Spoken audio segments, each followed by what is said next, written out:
तो आज हम जो चैप्टर है लाइट रिफ्लेक्शन एंड रिफ्रैक्शन उसके जो है बेसिकली न्यूमेरिकल्स करने वाले हैं प्रैक्टिस।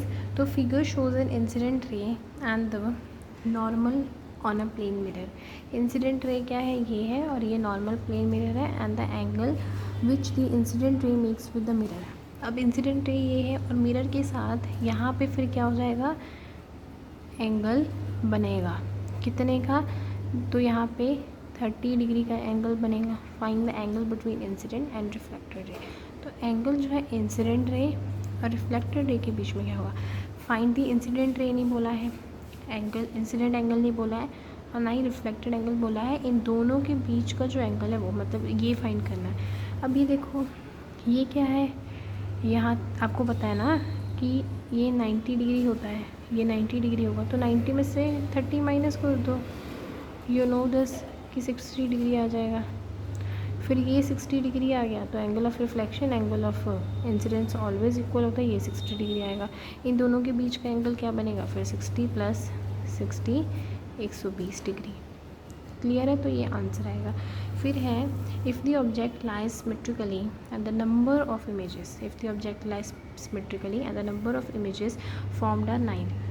देखो आपको क्या निकालना है, देयरफॉर टू प्लेन मिरर्स, आपको निकालना क्या है, नंबर ऑफ इमेजेस दी है, एंगल निकालना है। इसका एक फार्मूला होता है 360 ओवर में जो आपका एंगल है, एंगल नहीं दिया तो उसको x मान लो, -1 is equals to number of images दी हैं 90 डिग्री, तो 360 over x is equals to 90 plus में 1, इधर जाके प्लस हो जाएगा।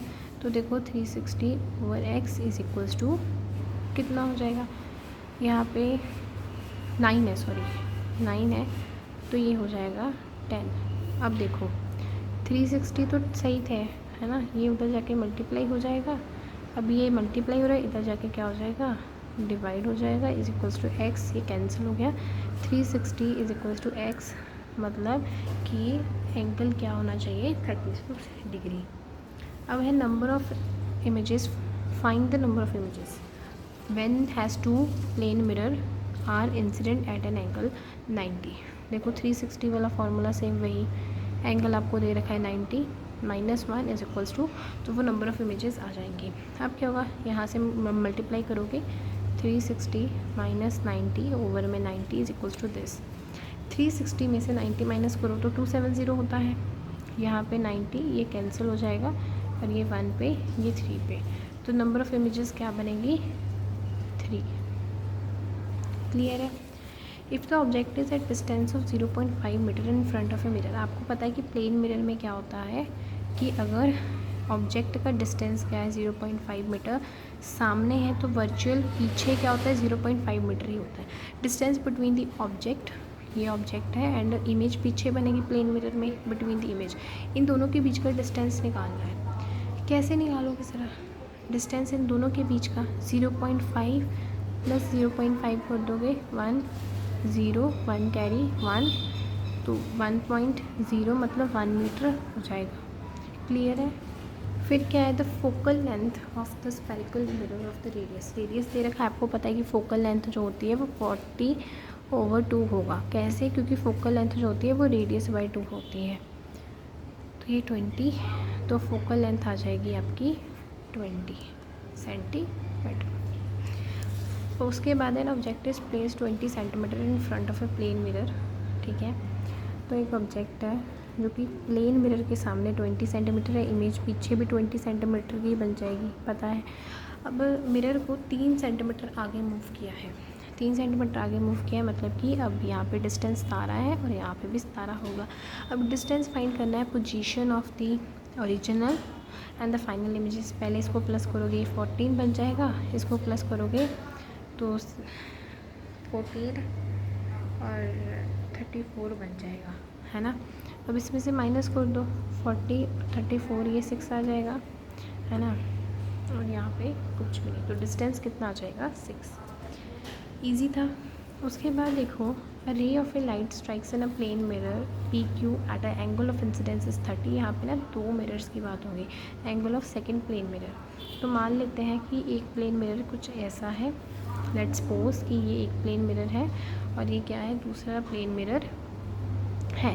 अब क्या है कि if the ray of a light strikes a plane mirror P Q line आती है, ठीक है, ये है पी, ये है क्यू, है ना, जो कि एंगल ऑफ इंसिडेंस बना रही है। ये नॉर्मल होगी यहाँ पे 30 डिग्री, और यहीं से जो इंसिडेंट रे है, reflected ray from the plane mirror strike the second plane mirror. Second plane mirror ये है, तो ये यहाँ पे ऐसे स्ट्राइक कर जाएगी। यहाँ पे भी क्या बनेगा, अब नॉर्मल बनेगा, और यहाँ पे फिर रिफ्लेक्टेड रे। क्यू ये है और आर ये है। अब आपने सेकंड प्लेन मिरर का रिफ्लेक्शन, एंगल ऑफ रिफ्लेक्शन, ये एंगल फाइंड करना है। आपको पता है कि ये 30 डिग्री है, तो ये भी 30 डिग्री होगा। अब ये देखो, कुछ ऐसे देखिए अगर हम, ये क्या बन रहे हैं, ऑल्टरनेट एंगल्स बन रहे हैं कि नहीं बन रहे हैं कि नहीं बन रहे। अब ऐसे भी कर सकते हो कि कोई इंटीरियर एंगल्स बन रहे हैं यहाँ पे, फिर वो इसमें सारे ही आ जाएंगे, तो फिर गड़बड़ हो जाएगी, है ना। तो यहाँ पे क्या बन रहे हैं, ऑल्टरनेट इंटीरियर एंगल। ये एंगल 30 डिग्री का है, ये एंगल 30 का है। अब आपको पता है कि ये पूरा 90 का होता है। 90 में से 30 निकालोगे तो ये 60 डिग्री, अगर ये 60 है तो बेटा ये भी 60 होगा, तो फाइनल आंसर 60 डिग्री होगा। नेक्स्ट है find the angle of incidence and the angle of reflection. Find the angle of incidence and angle of reflection. Incident angle भी निकालना है, एंगल ऑफ रिफ्लेक्शन भी। सबसे ये देखो, दो केसेस है। अगर ये एंगल 30 डिग्री का है तो एंगल ऑफ इंसिडेंस निकालो ज़रा। एंगल ऑफ इंसिडेंस क्या होगा भाई, 90 में से 30 माइनस कर दो, 90 में से 30 60। तो angle of reflection will also भी 60 डिग्री, जब आपको क्या दिया हो, सरफेस वाला एंगल 30 डिग्री दिया हो, ठीक है। Angle of reflection equal to angle of incident is equal to angle of reflection. ये 60 का है तो ये भी 60 का होगा। अगर आपको 35 दिया जाए ये वाला, तो 35 में से 90 में से 35 निकाल दो, 5 यहाँ पे 8, और ये 8 में से 5 55। तो अगर ये 55 आया है तो ऑफ कोर्स है कि ये भी 55 डिग्री ही आएगा।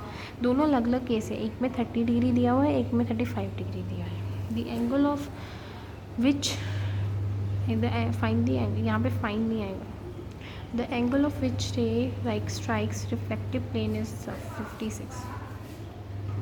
देखना ध्यान से, ये इस तरह से क्वेश्चन है कि एक ये इस तरह से the angle of which light incident ray strike करी, ये नॉर्मल थी, इंसिडेंट रे स्ट्राइक करी।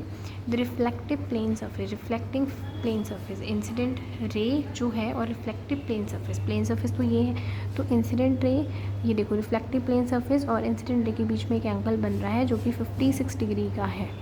एंगल ऑफ इंसिडेंस क्या होगा भाई, 90 में से 56 माइनस कर दो, कितनी बार बताया है, 4 8 34। तो ये एंगल आ गया है आपका 34 डिग्री। नेक्स्ट है एंगल ऑफ रिफ्लेक्शन। तो एंगल ऑफ रिफ्लेक्शन भी क्या होगा, ये भी तो 34 डिग्री ही होगा। Angle made by the reflected ray and the surface, reflected ray और सरफेस के बीच में क्या एंगल होगा भाई, ये 90 है ना। तो 90 में से 34 निकाल दो, 6 यहाँ पे 8 बचेगा, है ना, तो 5 आ जाएगा, 56 आ गया ये वाला एंगल भी। वैसे तो जाहिर सी बात है कि ये 34 56 ही होने वाले हैं। दी angle made by the incident and reflected ray, अब एंगल जो इंसिडेंट रे और रिफ्लेक्टेड रे दोनों बना रही है, तो 34 कितना हो जाएगा, यहाँ पे 8 6 तो 60। देखो ये MCQ क्वेश्चन है, बट मैंने ऑप्शन नहीं लिखी है, तो इसलिए मैं प्रॉपर वे से नहीं लिखवा रही हूँ। तो फिगर शोज एन इंसिडेंट रे AO। इंसिडेंट देखो, ये एक रिफ्लेक्टिंग सरफेस बन गया, ये आपकी नॉर्मल हो जाएगी, ठीक है, और यहाँ से आएगी इंसिडेंट रे, ये है A, ये है O, and the normal is ON, तो नॉर्मल ON है। The angle which the incident रे AO makes with the mirror is, mirror और इसके बीच में जो है वो क्या है, 30 डिग्री है, 30 डिग्री है। फाइंड क्या करना है ना, फाइंड करना है रिफ्लेक्टेड रे, रिफ्लेक्टेड एंगल, ये एंगल फाइंड करना है। सबसे पहले आपको पता है ये 90 का है, तो बेटा ये 60 का हो गया, ये 60 का है तो ये भी ऑटोमेटिकली 60 का हो जाएगा, ठीक है।